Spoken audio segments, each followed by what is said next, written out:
पर्यावरण संरक्षणासाठी एकत्र येत 100हून अधिक नागरिकांनी पिंपळे सौदागर येथील कोकणे चौकातील लिनियर गार्डन जवळ मानवी साखळी तयार केली। पिंपरी चिंचवड महापालिकेच्या नदी विकास प्रकल्पाला विरोध केला। नदी प्रदूषण आणि संवर्धनाविषयी जागरूकता निर्माण केली।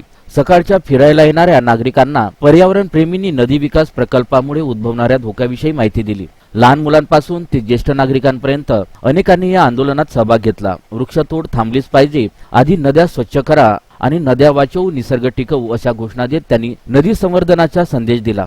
स्थानिक स्वयंसेवी संस्था आणि जागरूक नागरिकांनी या आंदोलनात एकत्र येत नद्यांचे नैसर्गिक स्वरूप अबाधित ठेवण्याची मागणी केली। पवना, मुळा आणि इंद्रायणी या नद्यांचे संवर्धन 30 लाखाहून अधिक नागरिकांसाठी महत्त्वाचे असल्याचे आंदोलनकर्त्यांनी अधोरेखित केले आहे। बांधकाम आणि कृत्रिम सौंदर्यीकरणाच्या नावाखाली वृक्षतोड, प्राण्या पक्ष्यांचे अधिवास नष्ट करणे आणि पर्यावरणाला धोका निर्माण करणे हे मान्य नसल्याचे त्यांनी स्पष्ट केले। पिंपरी चिंचवडमधील नद्या प्रदूषण आणि दुर्लक्षिततेच्या विळख्यात अडकल्या आहेत।